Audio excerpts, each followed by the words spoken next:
الحمدللہ رب العالمین والصلاة والسلام علی سید المرسلین اما بعد فاعوذ باللہ من الشیطان الرجیم بسم اللہ الرحمن الرحیم. پڑھیے الصلاة والسلام علیک یا رسول اللہ وعلی آلک واصحابک یا حبیب اللہ. الصلاة والسلام علیک یا نبی اللہ وعلی آلک واصحابک یا نور اللہ. رنج و غم مٹانے والے آقا رسول خدا احمد مجتبی صلی اللہ تعالی علیہ وآلہ وسلم نے فرمایا، جو مجھ پر ایک مرتبہ درود پاک پڑھے اللہ پاک اس پر 10 رحمتیں نازل فرمائے گا. جو مجھ پر 10 بار درود پاک پڑھے رب کریم اس پر 100 رحمتیں نازل فرمائے گا. اور جو مجھ پر 100 مرتبہ درود پاک پڑھے اللہ پاک اس کی دونوں آنکھوں کے درمیان لکھ دے گا کہ یہ بندہ منافقت اور جہنم کی آگ سے آزاد ہے. سبحان اللہ. نام حضرت پہ لاکھ بار درود، نام حضرت پر لاکھ بار درود، بے عدد اور بے شمار درود ہم کو پڑھنا خدا نصیب کرے، دم بدم اور بار بار درود. مومنو آپ پر پڑھے جاؤ با ادب اور با وقار درود. جو محب نبی ہے اے کافی، جو محب نبی ہے اے کافی، چاہیے اس کو بار بار درود. ذرا غور کیجئے کہ 100 بار درود پاک پڑھنے میں وقت ہی کتنا لگتا ہے، انعام کتنا بڑا ہے کہ اس کی دونوں آنکھوں کے درمیان یہ لکھ دیا جاتا ہے کہ یہ بندہ منافقت اور جہنم کی آگ سے آزاد ہے. الصلاۃ والسلام علیک یا رسول اللہ، یہ بھی درود پاک ہے. صلی اللہ تعالی علی محمد صلی اللہ علیہ وسلم، یہ بھی درود پاک ہے. آپ اگر شارٹ سے مختصر سے درود پاک پڑھنا شروع کریں تو غالباً 15 سے 20 منٹ میکسیمم آپ کے 100 درود پاک پورے ہو جائیں گے. اور انعام اتنا بڑا، میں چوٹ کرنے کے لیے کہتا ہوں، اگر ہمیں یہ کہا جائے کہ جناب 100 بار جو درود پاک پڑھے گا اس کو 10,000 روپے ملیں گے، بندہ کہے یار 15 منٹ میں 10,000 روپے.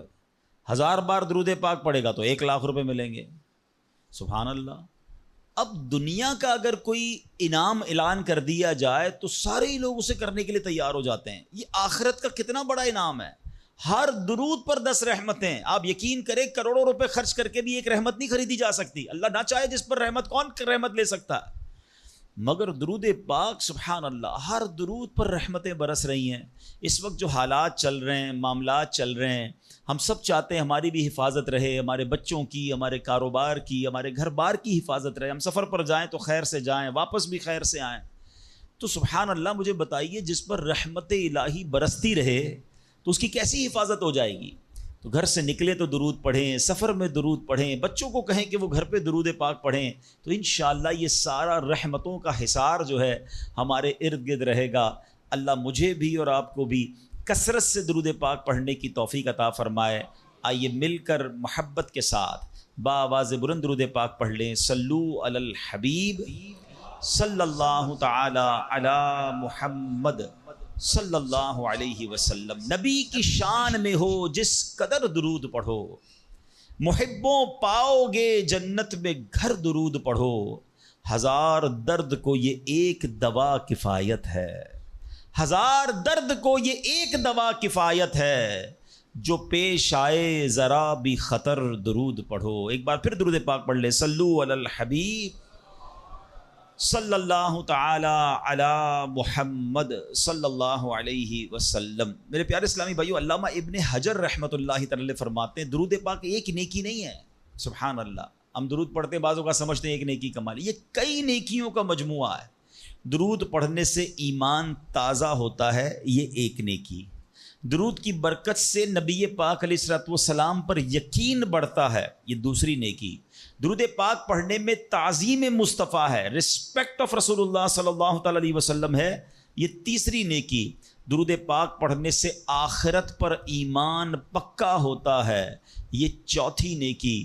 درود پاک میں نبی پاک علیہ الصلوۃ والسلام کے احسانات کا ذکر ہے، یہ پانچویں نیکی، اور درود پاک میں نیکوں کے سردار مکی مدنی تاجدار صلی اللہ تعالیٰ علیہ وسلم کا ذکر ہے، اور نیکوں کے ذکر پر رحمت اترتی ہے، یہ چھٹی نیکی ہے۔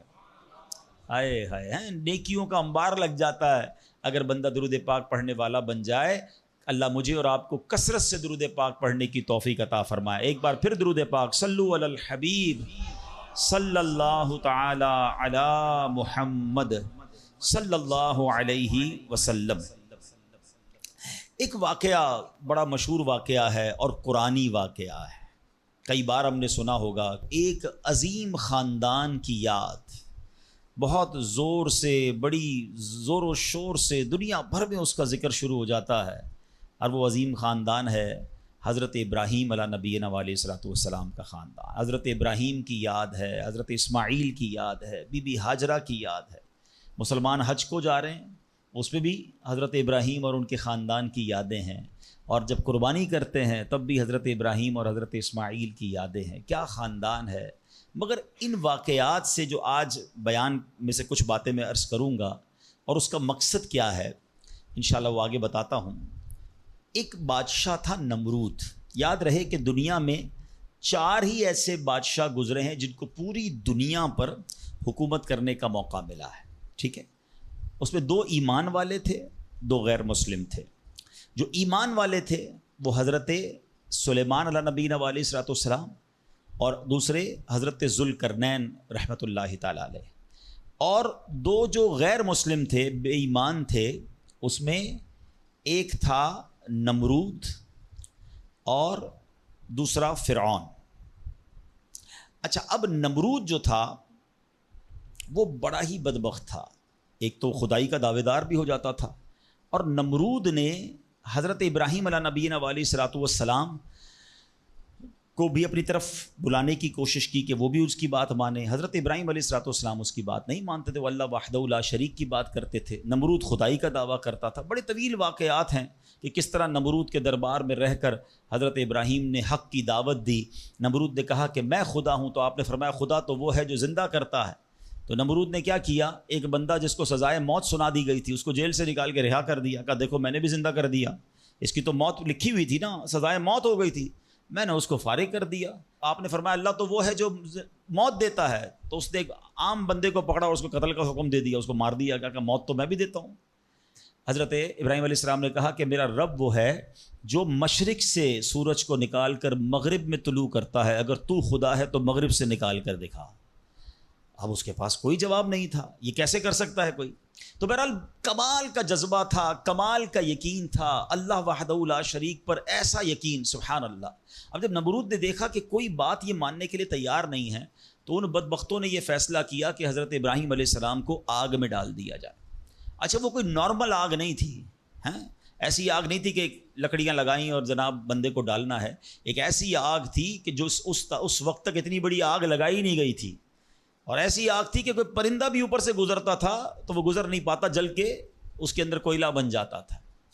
اور حضرت ابراہیم علیہ الصلوۃ والسلام کو اس آگ میں پھینکا جانے لگا۔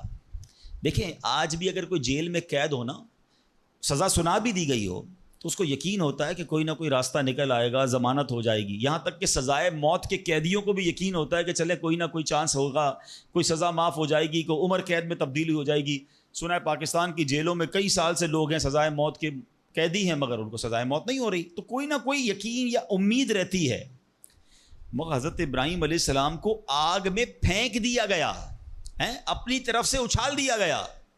تو جبریل امین آئے اور آ کر کہا کہ اے ابراہیم کوئی حاجت ہے تو بتائیں۔ حضرت ابراہیم علیہ الصلوۃ والسلام کہتے ہیں مجھے تم سے کوئی حاجت نہیں ہے۔ کہا پھر جس سے حاجت ہے اس کو بتا دینا، اللہ رب العالمین کی بارگاہ میں تو عرض کریں۔ تو آپ نے کہا حسبی من سؤالی علمہ بحالی، اے جبرائیل میں کس حال میں ہوں میرا رب کریم جانتا ہے، اس کا جاننا میرے مانگنے سے بہتر ہے۔ اب یقین کا لیول تو دیکھے نا، اللہ دیکھ رہا ہے نا، میرے مانگنے سے بہتر یہ کہ وہ جانتا ہے، اس نے دیکھا ہے، اسے معلوم ہے مجھے آگ میں ڈالا جا رہا ہے، اگر وہ راضی تو میں بھی راضی۔ پنجابی شاعر کہتے ہیں نا جے سونا میرے دکھ وچ راضی، میں سخنو چلے پاوا ہوں، اگر میرا مالک میرے دکھ میں راضی ہے تو میں نے سکھ کو کیا کرنا ہے؟ یہ کیسا یقین تھا، مگر اس یقین کا نتیجہ کیا نکلا کہ قرآن میں رب فرماتا ہے یا نار کونی بردًا وسلاما علی ابراہیم. پھر آگ کو رب نے کیا حکم دیا؟ ذرا سمجھیے گا بات کو، اللہ کی قدرت کا کیسا نظارہ ہے اس واقعے میں. مجھے بتائیے آگ کا کام کیا ہے؟ آگ کا کام تو جلانا ہی ہے نا. عقل بھی کہتی ہے، سائنس بھی کہتی ہے، تجربہ بھی کہتا ہے جب بھی آگ ہے کوئی چیز ڈالو جلی جاتی ہے. مگر اسی آگ کو رب نے کیا حکم دیا؟ اے آگ ابراہیم پر ٹھنڈی اور سلامتی والی ہو جا. اللہ اکبر. حضرت ابراہیم کا ایمان ایسا تھا، یقین ایسا تھا کہ اتنی بڑی آگ جو ہے حضرت ابراہیم کے لیے گلزار بن جاتی ہے، باغ بن جاتی ہے. اچھا پھر ہوا کیا کہ نمرود جو ہے کچھ دنوں کے بعد، ایسا نہیں فوراً، کچھ دنوں تک آگ جلتی رہی، حضرت ابراہیم اس میں ڈالے جا چکے تھے. نمرود نے سوچا دیکھوں تو صحیح کہ ابراہیم کا حال کیا ہوا ہے. وہ اپنے محل کی چھت پر چڑھ گیا اور چھت پر چڑھنے کے بعد اس نے آگ کی طرف دیکھا. وہ حیران ہو گیا کہ حضرت ابراہیم اس اتنی بڑی آگ میں ایسے بیٹھے ہوئے ہیں جیسے بندہ باغ میں بیٹھا ہوتا ہے. بالکل اس آگ نے کوئی بال بھی بیکا نہیں کیا. حضرت ابراہیم چند منٹوں یا چند گھنٹوں میں نہیں رہے. تفاسیر میں لکھا کہ حضرت ابراہیم علیہ الصلوۃ والسلام اس آگ میں ایک روایت کے مطابق 7 دن اور ایک روایت کے مطابق 40 دن اس آگ میں رہے. مگر جب آپ باہر آتے ہیں تو آگ نے کوئی اثر آپ پر نہیں ڈالا. اللہ اکبر. اچھا پھر اس نے کیا کیا؟ نمرود نے یہ کیا کہ ہو سکتا ہے یہ آگ کی جو ہے نا یہ کیٹیگری ٹھیک نہیں ہے، یہ آگ جلانے والی آگ نہیں ہے. تو نمرود نے پریکٹیکل کرنے کے لیے ایک اور بندے کو اس آگ میں ڈال دیا. حضرت ابراہیم اس آگ میں موجود ہیں اور بڑے نارمل طریقے سے بیٹھے ہوئے ہیں، آگ جل رہی ہے. تو نمرود نے ایک اور شخص کو آگ میں ڈالا. جیسے ہی وہ بندے کو آگ میں ڈالا اس آگ نے اس بندے کو جلا کر راکھ کر دیا. یعنی اس آگ کا کام جلانا تھا، مگر میرا رب جس کے لیے چاہے وہ آگ گلزار بن سکتی ہے. اللہ اکبر. آپ علیہ الصلوۃ والسلام کا جب یہ معجزہ لوگوں نے دیکھا تو کئی لوگ کلمہ پڑھ کر مسلمان ہو گئے. مگر نمرود کے نصیب میں ایمان نہیں تھا. لیکن اس واقعے سے سیکھنے کو کیا ملا؟ یقین، بلیف، اللہ پر بھروسہ. اور اگر رب پر بھروسہ ہونا تو ایسے کام آج بھی اپنی آنکھوں سے ہم دیکھ سکتے ہیں. ہاں شاعر مشرق کہتے ہیں نا، اگر آج بھی ہو ابراہیم سا ایمان پیدا، دیر از اونلی ون کنڈیشن، ایمان وہ چاہیے، یقین وہ چاہیے. اگر آج بھی ہو کیسا ایمان؟ ابراہیم سا ایمان پیدا. آگ کر سکتی ہے انداز گلستاں پیدا. آج بھی غموں کی آگ باغ بنے گی، آج بھی آپ کی مشکلوں کی آگ باغ بنے گی. مگر پرابلم یہ کہ یہ بھروسہ کہاں ہے، وہ یقین کہاں ہے اللہ پر؟ ڈگمگا گئے ہم لوگ، ہمارے یقین اور بھروسے ہل گئے ہیں. اللہ اکبر. آئیے ایک اور واقعہ سنتے ہیں. حضرت ابو مسلم خولانی رحمۃ اللہ تعالیٰ علیہ، ان کو امت کا حکیم کہا جاتا تھا. بڑے کمال کی شخصیت اور بڑے عقل مند اور دانا تھے. آپ کے دور میں آپ یمن میں رہتے تھے اور آپ تابعی بزرگ ہیں. تابعی کس کو کہتے ہیں؟ جس نے کسی صحابی کو ایمان کی حالت میں دیکھا ہو اور اس کا خاتمہ بھی ایمان پر ہی ہوا ہو. تابعی، سبحان اللہ. وہ تابعی بزرگ تھے، یمن میں رہتے تھے. آپ کے دور میں ایک شخص تھا اسود انسی. اس بندے نے معاذ اللہ نبوت کا جھوٹا دعویٰ کر دیا اور ایک دن زبردستی آپ کو اپنے پاس بلایا اور پوچھا کہ کیا تم گواہی دیتے ہو کہ محمد صلی اللہ تعالیٰ علیہ وسلم اللہ کے رسول ہیں؟ کہا ہاں بالکل، میرے آقا علیہ الصلوۃ والسلام اللہ کے نبی ہیں، سچے نبی ہیں، وہ میرے آقا ہیں، میں ان پر ایمان رکھتا ہوں. تو پھر وہ کہتا ہے اچھا یہ گواہی دیتے ہو کہ میں بھی اللہ کا رسول ہوں؟ حضرت ابو مسلم خولانی کہتے ہیں کہ میں نے نہیں سنا تم کیا کہتے ہو، یعنی سنا ہی نہیں، اس کی بات سنی انسنی کر دی. اسود انسی کو بڑا غصہ آیا، اس نے فوراً حکم جاری کیا کہ بڑی اور خوفناک آگ جلائی جائے. آگ جلائی گئی. ابو مسلم رحمۃ اللہ تعالی کو اس دہکتی آگ میں ڈال دیا جائے، حکم دے دیا. آپ کا ایمان ٹس سے مس نہیں ہوا، آپ کھڑے رہے اور آپ کو اٹھا کر آگ میں ڈال دیا گیا. سبحان اللہ. جس رب نے حضرت ابراہیم کے لیے آگ کو ٹھنڈا کیا تھا نا، گلزار کیا تھا، ابو مسلم خولانی رحمۃ اللہ تعالی کے لیے بھی وہ آگ سلامتی والی ہو گئی. بالکل صحیح سلامت آگ سے باہر آ گئے. اسود انسی نے جب یہ دیکھا کہ یہ اتنی بڑی کرامت، اب یہ لوگوں کو پتہ چل جائے گا تو میری تو نبوت کا جو دعویٰ ہے وہ بیڑا غرق ہی ہو جائے گا. تو ان کو آزاد بھی کر دیا اور کہا کہ فوراً یہاں سے آپ چلے جائیں. تو آپ کو یمن سے نکال دیا. آپ یمن سے نکلے اور مدینہ منورہ حاضر ہو گئے. غلامی میں نہ کام آتی ہیں شمشیریں نہ تدبیریں، غلامی میں نہ کام آتی ہیں نہ شمشیریں نہ تدبیریں، جو ہو ذوق یقی پیدا تو کٹ جاتی ہیں زنجیریں، کوئی اندازہ کر سکتا ہے اس کے زور بازو کا، نگاہ مرد مومن سے بدل جاتی ہیں تقدیریں۔ بات یقین کی ہے، بات ایسے کس کو کہتے ہیں، ایمان کی ہے۔ آج تو پرابلم یہ ہے، آج ہمیں کوئی سوال کر دیں ہم ٹینشن میں آ جاتے ہیں کہ واقعی اس بات کی دلیل کیا، اپنے ایمان کے بارے میں لوگ تذبذب کا شکار ہو جاتے ہیں۔ اللہ ایک ہے، اللہ واقعی موجود ہے، اللہ کہاں ہے، معاذ اللہ، ایسے ایسے سوال لوگ کر دیتے ہیں، اور چونکہ مطالعہ ہوتا نہیں ہے، علماء کی صحبت ہے نہیں۔ آپ سمجھیے بات کو، اس وقت جو ماحول ہے اپنے بچوں کے ایمان کی حفاظت کی فکر کرنے کا دور ہے۔ ہمیں پتہ ہونا چاہیے ہمارا ایمان کیا ہے، اللہ کے بارے میں، رسول کے بارے میں، فرشتوں کے بارے میں، قیامت کے بارے میں، جنت دوزخ، ہم کیا ایمان رکھتے ہیں اور اس کی ڈیٹیل کیا ہے۔ مسلمانوں کو اسلام کے بارے میں پتہ ہی کچھ نہیں ہے، اور اچھا جنہوں نے ایمان پر حملہ کرنا ہے ان کو سب پتہ ہے، ان کو پتہ ہے ان کو کیسے بہکانا ہے، ان کو پتہ ہے ان کے دل میں شک کی پن کیسے چبونی ہے۔ تو خدارا یہ بات سمجھیے کہ اس وقت باقاعدہ ایسے لوگ، ایسے ادارے کام کر رہے ہیں کہ کسی طرح مسلمانوں کا ایمان چھین لیا جائے، ان کو اپنے رب سے ہی جناب یقین ختم کر دیا جائے، اسلام سے ہی ان کو ہلا دیا جائے، مگر فکر ہی کسی کو نہیں ہے۔ امام عشق و محبت اعلیٰ حضرت نے 100 سال پہلے یہ بات کہی تھی، بتاؤ وہ 100 سال پہلے کے معاملات تھے، اب اور کتنے خطرناک ہو گئے۔ آپ نے لکھا تھا، سونا جنگل رات اندھیری، چھائی بدلی کالی ہے، سونے والو جاگتے رہیو چوروں کی رکھوالی ہے۔ انہوں نے سمجھایا تھا کہ چور رکھوالے بن گئے ہیں، آپ کو اسلام کے لبادے میں اسلام کی بات کرنے آئیں گے اور ایمان لوٹ کے چلے جائیں گے، پتہ بھی نہیں چلے گا۔ کہتے ہیں آنکھ سے کاجل صاف چرا لیں یا وہ چور بلا کے ہیں۔ کیا محاورہ استعمال کیا ہے، آنکھ میں جب کاجل لگا ہوا ہو تو کون نکال سکتا ہے؟ آنکھ سے کاجل صاف چرا لیں یا وہ چور بلا کے ہیں، تیری گٹھڑی تاکی ہے اور تو نے نیند نکالی ہے۔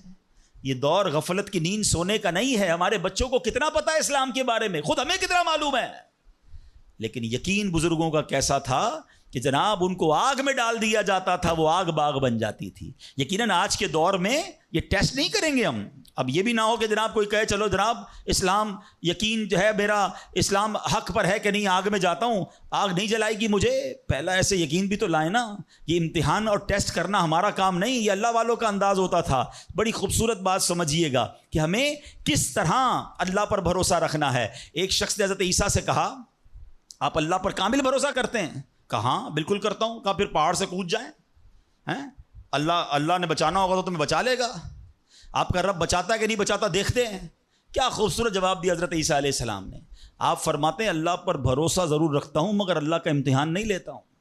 تو یہ بھی بات سمجھنے والی ہے، اس طرح کے ٹیسٹ نہیں لیے جاتے اپنے آپ پر، مگر ان واقعات سے سیکھنا کیا ہے کہ یقین کیسا ہونا چاہیے، رب کے فیصلوں پر اطمینان کیسا ہونا چاہیے۔ سبحان اللہ۔ انہی حضرت ابراہیم علیہ السلام کا ایک اور واقعہ ہے نا، ایک قافلہ تھا، 3 افراد ہیں، بلکہ اس میں سبحان اللہ 4 افراد ہیں، حضرت ابراہیم، حضرت اسماعیل، بی بی ہاجرہ، اور چوتھے کون تھے؟ حضرت جبرائیل۔ حضرت جبرائیل راستہ بتا رہے ہیں، یہ پورا قافلہ پیچھے پیچھے جا رہا ہے۔ کہاں جا رہا ہے؟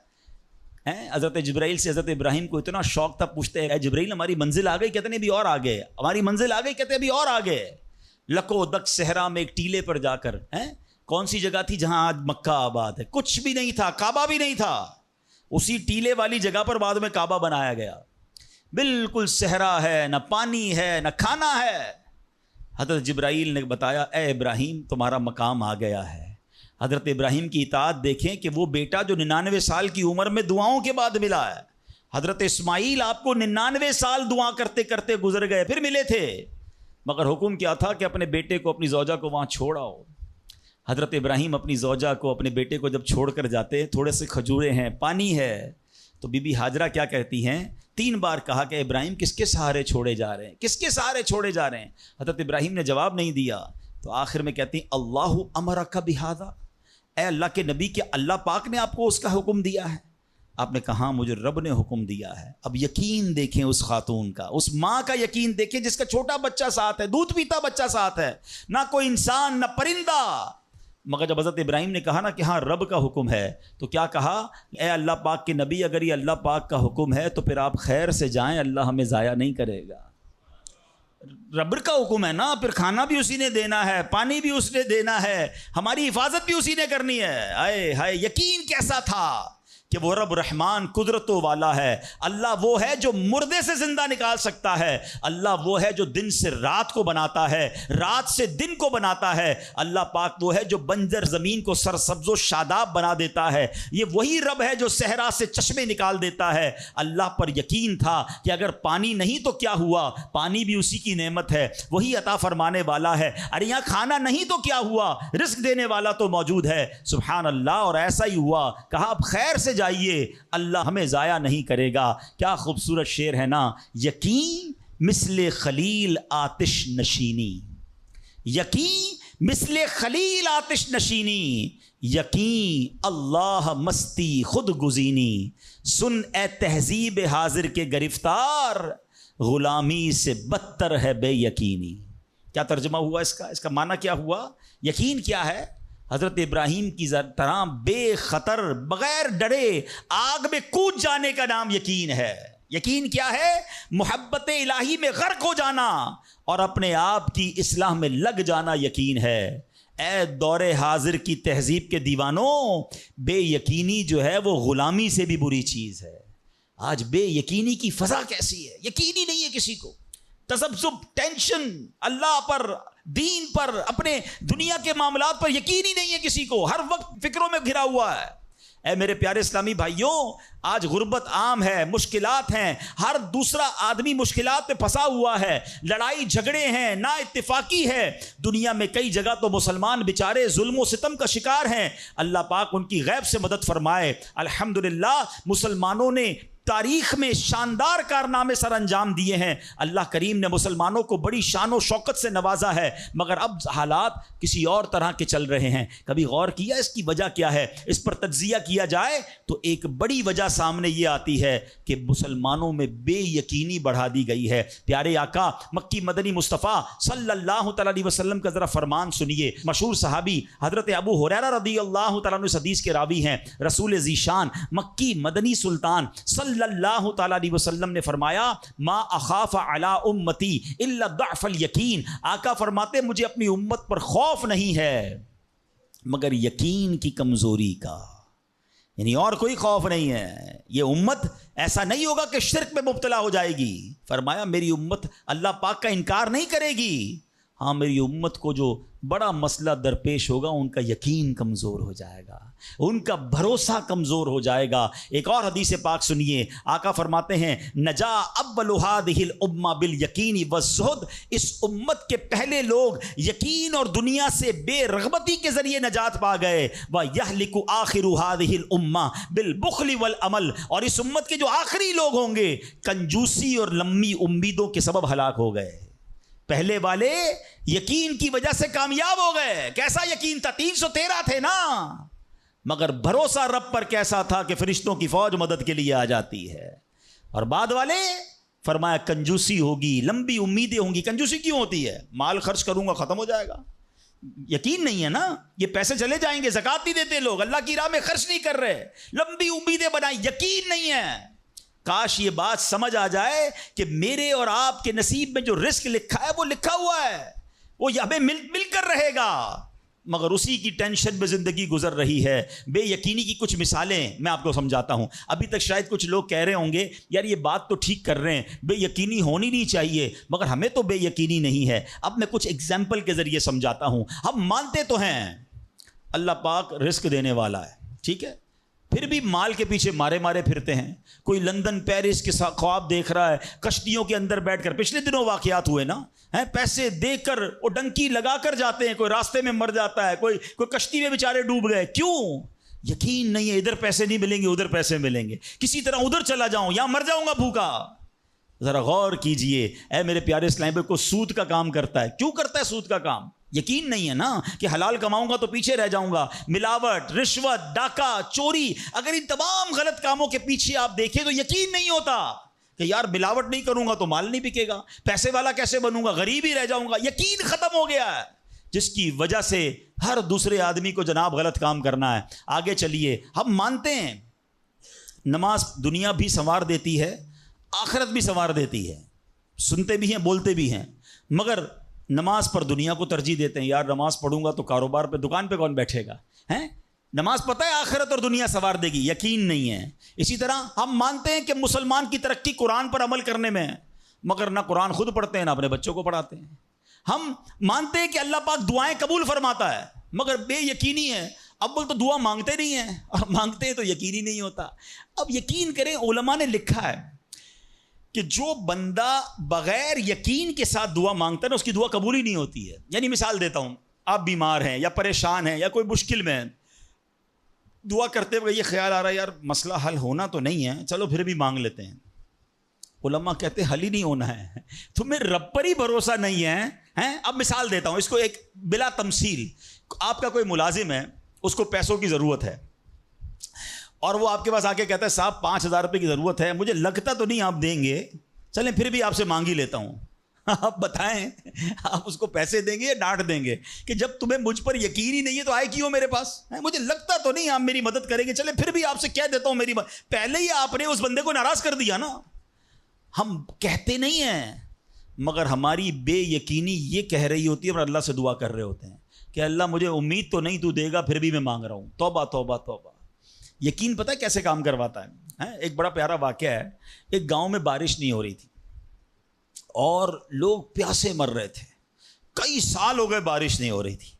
آخر کار گاؤں والوں نے پلان کیا کہ سارے گاؤں والے جمع ہوتے ہیں اور مل کر دعا کرتے ہیں، نماز استسقاء، اور اس کا ایک پورا طریقہ ہے دعا کا. ایک قطرہ بارش کا نہیں پڑ رہا تھا، مویشی بھی پیاسے، لوگ بھی پیاسے، کنویں بھی سوکھ گئے تھے. اب جب گراؤنڈ میں لوگ جمع ہوئے نا، تو ایک نوجوان ہاتھ میں چھتری لے کر آیا. لوگ اس کا مذاق اڑانے لگے، ارے اللہ کے بندے سالوں ہو گئے بارش نہیں ہوئی ہیں، تم چھتری لے کر آئے ہو؟ تو کہتا مانگنے کس سے آیا ہوں، اس رب نے بارش تو دینی ہے، واپسی کیا بھیگتا ہوا جاؤں گا؟ اور علماء کہتے ہیں جب دعا شروع ہوتی ہے تو اتنی بارش ہوتی ہے کہ پورا گاؤں بھیگتا جاتا ہے، وہ نوجوان چھتری کے سائے میں جا رہا ہے. فرمایا یہ اس نوجوان کا یقین تھا جس کی وجہ سے یہ بارش ہوئی ہے. کاش یہ بات سمجھ آ جائے. ارے رب پر بھروسہ نہیں کرو گے تو کس پر بھروسہ کرو گے؟ اپنے دین پر، اللہ رسول کے فرمان پر ہی ہمیں بھروسہ نہیں ہے. غور کیجئے، یہ یقین لے آؤ واپس، زندگی میں موج آ جائے گا، زندگی اتنی پرسکون ہو جانی ہے. اگر اللہ کے فیصلوں پر یقین آ جائے، اللہ کی عطاؤں پر یقین ہو جائے، آخرت کے وعدوں پر یقین ہو جائے، نبی پاک کی حدیثوں پر یقین ہو جائے. اعلیٰ حضرت رحمۃ اللہ تعالی علیہ کا کیسا یقین تھا. ایک بار غالباً اپنی والدہ کے ساتھ حج پر جا رہے تھے. وہ زمانے میں پانی کے شپ جاتے تھے، اتنا زبردست رف سی ہو گیا، طوفان آ گیا، لوگ ڈر گئے، کلمے پڑھنے لگے، یہاں تک کہ لوگوں نے کفن نکال لیے کہ چلو کفن پہن لے، ڈوبنے والا ہے جہاز. اعلیٰ حضرت امام اہل سنت مفتی ہیں، ٹھیک ہے نا، اتنے بڑے مفتی ہوتے ہوئے آپ نے بھی والدہ کو کہا میں اللہ کی قسم کھا کر کہتا ہوں جہاز نہیں ڈوبے گا. تھوڑی دیر ہوئی تو ایسا ہی ہوا، جہاز کو کام ڈاؤن ہو گیا، سب خیر سے پہنچ گیا. تو ماں نے کہا بیٹا اتنی بڑی قسم کیسے کھا لی تم نے؟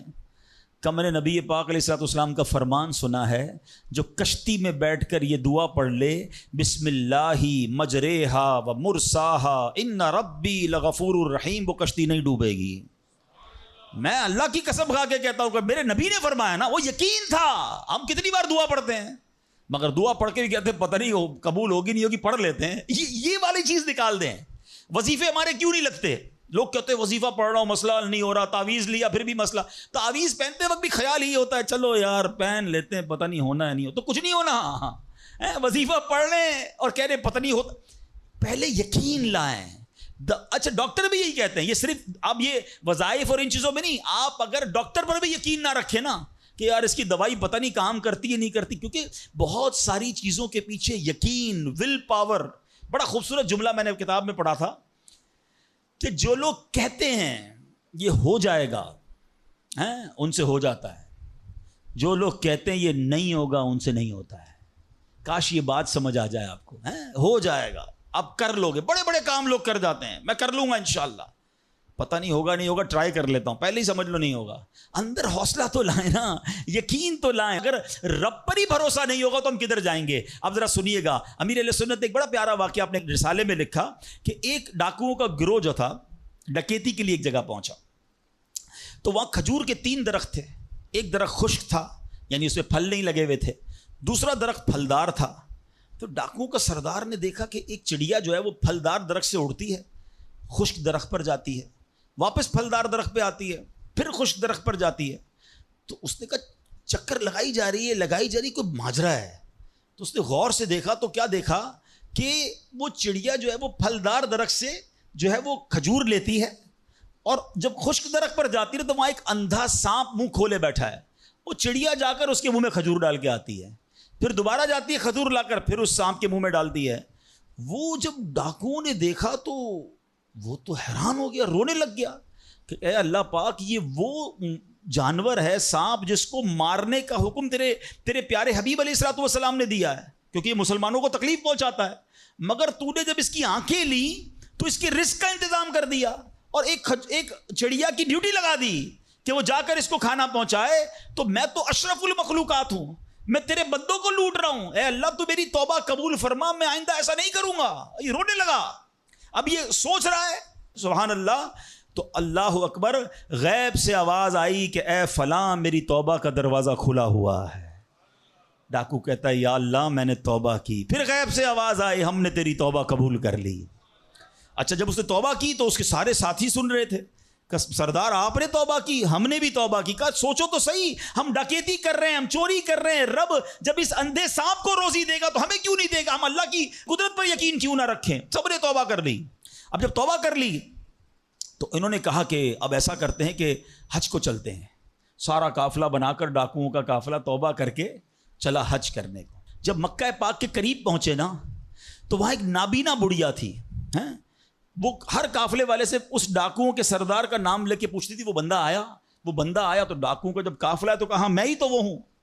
تو کہا یہ میرے کپڑے تمہارے لیے ہیں. بولا آپ مجھے کپڑے کیوں دے رہی ہیں؟ کہا میرا ایک بیٹا تھا اور وہ بیٹا جو ہے اس کے کچھ دن پہلے, بڑا نیک بیٹا تھا میرا, کچھ دن پہلے اس بیٹے کا انتقال ہوا ہے, یہ اسی کے کپڑے ہیں. 3 دن سے مسلسل نبی پاک علیہ الصلوۃ والسلام میرے خواب میں تشریف لا رہے ہیں اور فرما رہے ہیں کہ اس نام کا بندہ آئے گا, اس کو یہ کپڑے دے دینا. ہائے ہائے, ذرا سوچو تو صحیح, جب رب توبہ قبول کرتا ہے تو مرتبے کیسے بڑھا دیتا ہے. کاش یہ بات سمجھ آ جائے. اللہ سے بندہ جب دوستی کر لیتا ہے نا, اللہ پچھلے گناہ معاف فرما دیتا ہے, بلکہ اللہ راضی ہو جائے تو گناہوں کو نیکیوں میں بدل دیتا ہے. مگر کیسے اس ڈاکو کو توبہ نصیب ہوئی؟ یقین. کاش حرام کمانے والا, سود کا کام کرنے والا, کاش رشوت لینے والا, ڈاکہ ڈالنے والا, چوری کرنے والا یہ سوچے کہ میں کیوں کر رہا ہوں, ملاوٹ کرنے والا سوچے. اللہ پر بھروسہ تو رکھو یار, رب نے میرا نصیب لکھا ہوا, جو میرے نصیب میں مجھے مل کر رہے گا.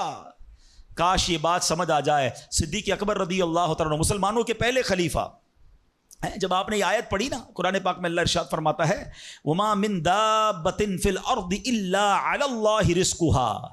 اللہ فرماتا ہے اور زمین پر چلنے والا کوئی جاندار ایسا نہیں جس کا رزق اللہ کے ذمہ کرم پر نہ ہو. آپ فرماتے ہیں کہ جب سے میں نے یہ آیت پڑھ لی, خدا کی قسم میں نے روزی کی فکر کرنا چھوڑ دی ہے. کہ جب اللہ نے ہر کسی کا رزق اپنے ذمے پہ لے لیا تو مجھے کس بات کی ٹینشن ہے. کاش ہمیں یہ بات سمجھ آ جائے کہ ہمیں اب ذرا غور کریں. ابھی یہ اجتماع ختم ہوگا, اگر میں آپ سب کو کہوں کہ بتائیں آپ کے لیے کیا دعا کروانی ہے, تو تقریباً 70-80% لوگوں نے پتہ کیا کہنا ہے, حضور روزی میں برکت کی دعا کر دیں, کاروبار میں برکت کی دعا کر دیں, نوکری نہیں لگ رہی اس کی دعا کر دیں. میں نہیں کہتا یہ دعا نہیں کرنی چاہیے, اللہ سے نہیں مانگیں گے تو کس سے مانگیں گے؟ لیکن کوئی تو کہے کہ میری ایمان پر موت کے لیے دعا کر دیں, میری قبر جنت کا باغ بن جائے اس کے لیے دعا کر دیں, میں آخرت میں جاؤں تو اللہ مجھ سے راضی ہو جائے اس کے لیے دعا کر دیں. فرق دیکھیں, میری اور آپ کی ٹینشن کیا ہے؟ دنیا, روزی, مال. حالانکہ اس کا وعدہ ہے, دانے دانے پر لکھا ہے کھانے والے کا نام, مجھے مل کر رہے گا.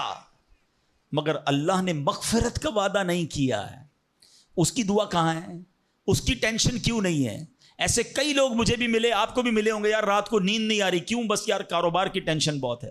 کبھی زندگی میں ایک رات میری اور آپ کی ایسی گزری کہ اس ٹینشن میں نیند نہ آئی ہو کہ قبر میں جاؤں گا تو قبر جنت کا باغ بنے گی یا دوزخ کا گھڑا بنے گی؟ کلمے والی موت ملے گی کہ نہیں؟ جنت میں جاؤں گا یا دوزخ میں جاؤں گا؟ میزان عمل پر جب اعمال تولے جائیں گے گناہ کا پلڑا بھاری ہوگا یا نیکیوں کا پلڑا بھاری ہوگا؟ یار آج جون جولائی کی گرمی، ہیٹ اسٹروک کی باتیں ہو رہی ہیں، 50 ڈگری میں حال برا ہو گیا، سورج 1 میل پر جب ہوگا اور لوگوں کی پیاس زبان سے باہر زبانیں آئیں گی، مجھے جام کوثر نہ ملا تو میرا کیا بنے گا؟ کبھی اس کی ٹینشن، اس کا وعدہ نہیں ہے، یہ اللہ سے دعا کرنی ہے، اس کے لیے کوشش کرنی ہے۔ ساری زندگی ایک ہی ٹینشن، چھوٹا گھر ہے تو بڑا کرنا ہے، کاروبار کو وسیع کرنا ہے، اور آمدنی، اور میں نہیں کہتا دعا نہ کریں، کوشش نہ کریں، خدا نہ خواستہ اس کا کوئی یہ مطلب نہ لے کہ چلو بھائی اب تو اللہ نے اپنے ذمہ کرم پر لے لیا تو اب کوئی کام کاج نہیں کرنا۔ نہیں، دنیا عالم اسباب ہے، اسباب کا کشکول لے کر بارگاہ الہی میں جانا ہے اور توکل والے انداز میں دعا کرنی ہے، تو اپنی رحمت کے سمندر سے ہمارے اسباب کے کشکول میں وہ ہماری روزی عطا فرمائے گا۔ اسباب اختیار ضرور کرنے، مگر اسی فکر میں زندگی تو برباد نہ کر دینا کہ سارا صبح سے لے کر شام تک ایک ہی ٹینشن۔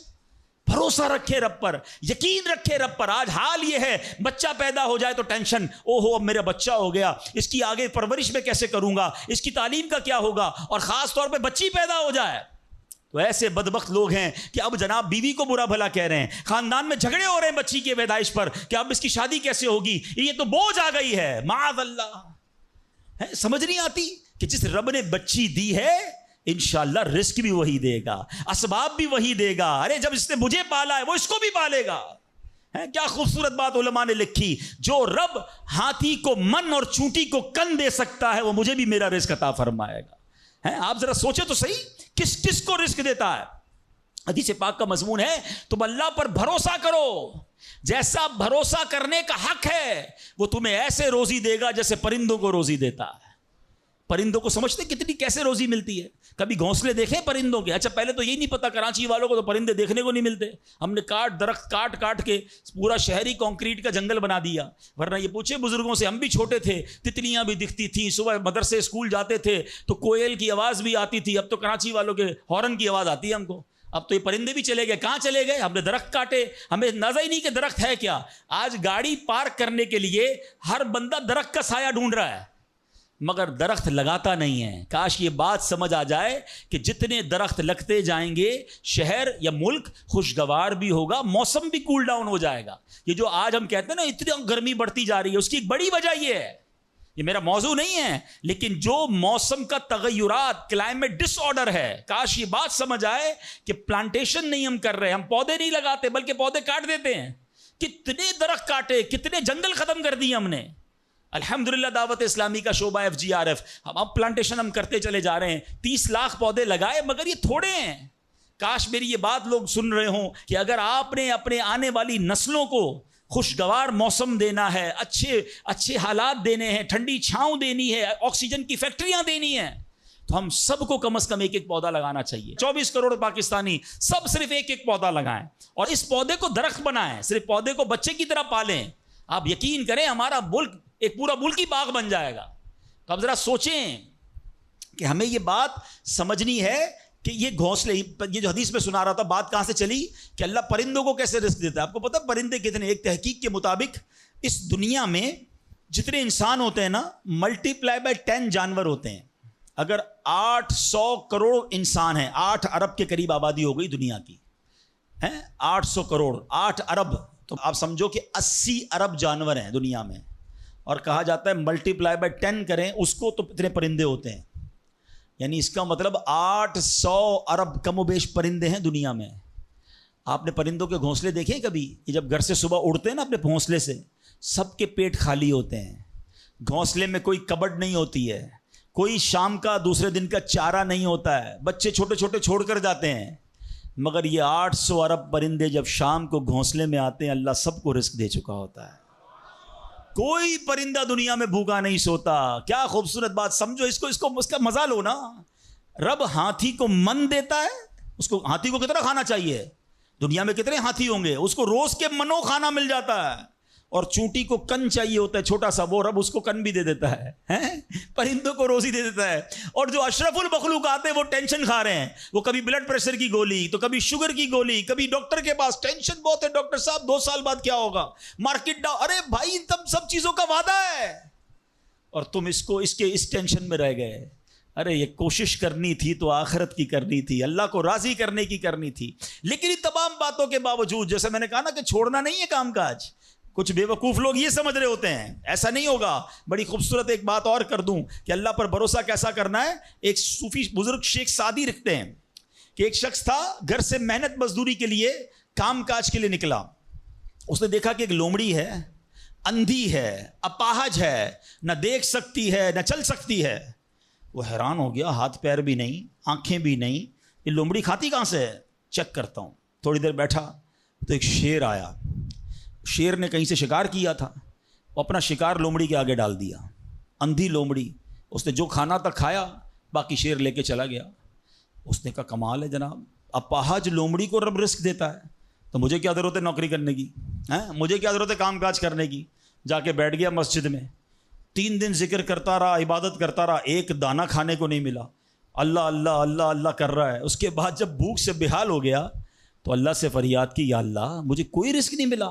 کیا شاندار ارشاد ہوتا ہے. ابھی کیسا زبردست جملہ ہے. ارشاد ہوا تو نے لومڑی دیکھی ہے، شیر نہیں دیکھا. لومڑی کیوں بننا ہے؟ شیر بننا، اپنا رزق بھی کما اور دوسرے کو کھلانے والا بن جا. کچھ لوگ سمجھتے مجھے کوئی اور کھلائے، میرا بھائی کما رہا ہے میں گھر میں بیٹھا مزے کرتا رہا ہوں. نہیں، فرمایا ایک بلکہ واقعہ آتا ہے، ایک بزرگ کے بارے میں آتا ہے. ایک شخص گیا، کہا میں نمازیں پڑھ رہا ہوں، عبادت کرتا ہوں، میرا بھائی مجھے سپورٹ کرتا ہے، وہ روزی کماتا ہے. فرمایا تیرا بھائی تجھ سے زیادہ افضل ہے. اللہ کو یہ پسند ہے کہ بندہ اپنے ہاتھ سے کمائے، کسی پہ ڈیپینڈیبل نہ رہے، کسی پر بوجھ نہ رہے. یہ شریعت کو محمود ہے. کوشش کرنی ہے، پھر اس کے بعد اللہ پر چھوڑ دینا ہے. کوشش سے انکار نہیں ہے، مگر صرف کوشش کرتے کرتے نمازیں بھی جا رہی ہیں، بھروسہ بھی رب پہ جا رہا ہے، یقین بھی ختم ہو رہا ہے، صبح سے شام مال کما رہا ہے، یہ پسندیدہ نہیں ہے. تو ان دونوں چیزوں میں فرق کرنا ہے اور اللہ پر یقین رکھنا ہے. پھر دیکھیں انشاءاللہ کیسے دنیا اور آخرت کی برکتیں ملتی ہیں. تو بہرحال میرے پیارے اسلامی بھائیوں، کاش یقین مل جائے تو پھر دیکھیں یقین کیسے کام بناتا ہے. امام حسن بصری نے ایک حدیث پاک بیان کی. آپ فرماتے ہیں، حدیث سنیے گا. پیارے آقا علیہ الصلوۃ والسلام فرماتے ہیں، لوگوں کو اس دنیا میں سب سے بہترین چیز یقین اور عافیت عطا کی گئی ہے. لہٰذا اللہ پاک سے ان دونوں چیزوں کو سوال کیا کرو. اللہ سے یقین مانگے اور اللہ سے عافیت مانگے. امام حسن بصری جب حدیث پاک بیان کی نا تو فرمایا، رسول اکرم علیہ الصلوۃ والسلام نے سچ فرمایا، یقین ہی کی برکت سے جنت ملتی ہے، یقین ہی کی برکت سے آدمی جہنم سے دور بھاگتا ہے، یقین ہی کی برکت سے فرائض پورے ادا کرتا ہے، یقین ہی کی برکت سے آدمی ایمان پر ثابت قدم رہتا ہے، اور عافیت میں بڑی بھلائی رکھ دی گئی ہے. اے کاش ہمیں یقین ملے، ہمیں عافیت ملے. حدیث پاک میں آتا ہے، حدیث قدسی ہے، اللہ پر کیسا بھروسہ رکھنا ہے؟ انا عند ظن عبدی بی، میں اپنے بندے کے گمان کے نزدیک ہوتا ہوں جو مجھ سے رکھے. مفتی احمد یار خان نعیمی اس حدیث پاک کے تحت فرماتے ہیں، یہاں عبد سے مراد بندہ مومن ہے، یعنی بندہ میرے بارے میں جیسا یقین رکھے گا میں ویسا ہی اس کے ساتھ معاملہ کروں گا. بس یہ سمجھ لو آج بات، میرا اللہ بہتر فرمائے گا، رب میرے لیے بہترین فیصلہ کرے گا، وہ مجھے پالنے والا ہے، میری ماں سے زیادہ چاہنے والا. یقین تو کرو نا اس پر. لوگوں کو اللہ پر ہی یقین نہیں رہا ہے، میرا تو کام ہی خراب ہو جاتا ہے، اللہ معاذ اللہ. اب اس پہ کفریہ کلمات بھی کہہ دیتے ہیں، میرا تو جناب مسئلہ ہی حل نہیں ہوتا، میری دعا تو رب سنتا ہی نہیں ہے، میری مشکل آسان وہ کرتا ہی نہیں ہے. تم کھڑے نہیں ہو سکو گے. تم اللہ سے بدگمان نہ رہنا. اللہ کرے کہ انسان یہ سمجھ جائے کہ مجھے رب پر اچھا گمان رکھنا ہے. شاعر کہتے ہیں نا، جو سوچتا ہوں وہی بات ہونے لگتی ہے. پوچھو پازیٹیو لوگوں سے، ان کے ساتھ پازیٹیو جب سوچتے ہیں پازیٹیو ہونے لگتا ہے. جو سوچتا ہوں وہی بات ہونے لگتی ہے، جڑا ہوا ہے زمانہ میرے گمان کے ساتھ. اچھا سوچو گے تمہیں اچھا ملے گا. اب غور فرمائیے، جب یہ ذہنی بندہ بنا لے یار سچ سے کاروبار نہیں چلتا، تو پھر آپ کو برکت کاروبار میں کیسے ملے گی؟ پہلے ہی آپ نے یقین کر لیا ہے. جب یہ ذہن بنا لے کہ نماز کے لیے وقت نکالا تو کام میں نقصان ہو جائے گا، تو پھر کام میں ترقی بھی نہیں ملے گی. اب ذہن بنا لیا کہ ترقی کے لیے صرف دنیا کی ڈگریاں کمانی ہیں، تو پھر قرآن کریم کی برکات کہاں سے نصیب ہوں گی؟ جب یہ ذہن بنا لیا کہ آج نیکی کا دور ہی نہیں ہے، کچھ لوگوں کا ذہن بن گیا ہے بھائی جناب کوئی نیکی کا دور نہیں ہے، تو پھر نیکی کی برکت بھی نہیں ملے گی. ذہن پازیٹیو رکھیں، ذہن اچھا رکھیں، انشاءاللہ آپ دیکھیں آپ کے ساتھ اچھا ہونا شروع ہو جائے گا۔ میرے پاس وقت کم ہے، ورنہ اس پر تو پوری ریسرچ موجود ہے۔ آپ پازیٹیو سوچتے ہیں تو پازیٹیو انرجیز آپ کی طرف متوجہ ہو جاتی ہیں۔ اب تو سائنس بھی کہتی ہے نیگیٹو سوچتے ہیں تو نیگیٹو انرجیز آپ کی طرف متوجہ ہوتی ہیں، آپ ڈی مورلائز ہونا شروع ہو جاتے ہیں، آپ کے حوصلے ٹوٹنا شروع ہو جاتے ہیں۔ اور جس کو ول پاور کہا جاتا ہے، جس کو اچھا سوچنا کہا جاتا ہے، اگر بندہ یہ کرنا شروع کر دے پھر دیکھیں اس کے کام کیسے بن جاتے ہیں۔ تو اللہ کرے کہ اب یہ بات سمجھ آ جائے کہ ہمیں اپنے رب سے انشاءاللہ یقین حاصل کرنا ہے۔ حضرت خالد بن معدان رحمۃ اللہ تعالی علیہ فرماتے ہیں تعلموا الیقین کما تعلموا القرآن، یعنی یقین کو بھی ایسے ہی سیکھا کرو جیسے قرآن سیکھتے ہو۔ میں نے بھی اسے سیکھ کر حاصل کیا ہے۔ سبحان اللہ۔ اب یقین سیکھنے کے لیے، یقین حاصل کرنے کے لیے علماء نے بڑے طریقے لکھے۔ پہلے تو بندہ دعا کرے کہ اے اللہ مجھے اپنا یقین عطا فرما۔ بڑی پیاری دعا حضرت ابوبکر صدیق کیا کرتے تھے، اللہم حب لی ایمانا و یقینا و معافاتا و نیہ، اے اللہ مجھے پکا ایمان، پختہ یقین، عافیت اور سچی نیت عطا فرما۔ اللہ پاک سے دعا کرتے رہیں اور ایسے لوگوں کے ساتھ رہیں۔ آخری بات کر لیتا ہوں جناب، پرابلم پتہ ہے کیا ہے؟ ڈی مورلائز بندہ پتہ کہاں ہوتا ہے؟ اس کا یقین متزلزل کب ہوتا ہے؟ وہ کیسے شک اور شبے والی لائف میں آ جاتا ہے؟ یہ صحبت سے ملتا ہے۔ آپ جب اللہ پر پکا یقین کرنے والے لوگوں میں بیٹھتے ہیں نا، آپ کا یقین بھی بڑھنا شروع ہو جاتا ہے۔ یار اس کو اللہ پر کتنا بھروسہ ہے، بیمار ہے پھر بھی کہتا ہے میرا رب کریم ہے، پریشان ہے پھر بھی کہتا ہے اللہ کی رضا پر راضی ہوں، میرا رب سب ٹھیک کر دے گا۔ جب ایسے لوگوں کے ساتھ آپ بیٹھتے ہیں نا، آپ کا یقین توکل بھی مضبوط ہونا شروع ہو جاتا ہے، بندہ اسٹرانگ ہونا شروع ہو جاتا ہے۔ اور جب بندہ بیٹھتا اٹھتا ہی ایسے لوگوں میں ہے جو ہر وقت مایوسی کی باتیں کرتے ہیں، ہر وقت جناب آنے والے خطرات اور پریشانیوں کا ہی ذکر کرتے رہتے ہیں، ارے بھائی کچھ نہیں ہونا، سب برباد ہو گیا ہے، سب ختم ہو گیا، ان کے پاس جب بیٹھو ایسا لگتا ہے سب کچھ تباہ ہونے والا ہے۔ ایسے لوگوں کے ساتھ نہ بیٹھیں، حوصلے والے لوگوں کے ساتھ بیٹھیں، توکل والے لوگوں کے ساتھ بیٹھیں، اللہ سے محبت کرنے والوں کے ساتھ بیٹھیں، پھر دیکھیں انشاءاللہ آپ کے کام کیسے سیدھے ہو جائیں گے۔ ایک آخری بات چلے کر لیتا ہوں، اللہ پر بھروسہ، اللہ کے فیصلوں پر یقین کیسے حاصل ہو؟ مجھے یہ کیسے پتہ چلے کہ یار یہ چیز میرے لیے بہتر ہے؟ میں نے کئی بار اپنے بیانات میں یہ اگزامپل دی ہے، میں دوبارہ دے دیتا ہوں، شاید کسی کے دل پر اثر کر جائے۔ میں مثال دیتا ہوں، ہمیں بعض اوقات بندہ پتہ ہے اللہ سے یقین کہاں ٹوٹتا ہے؟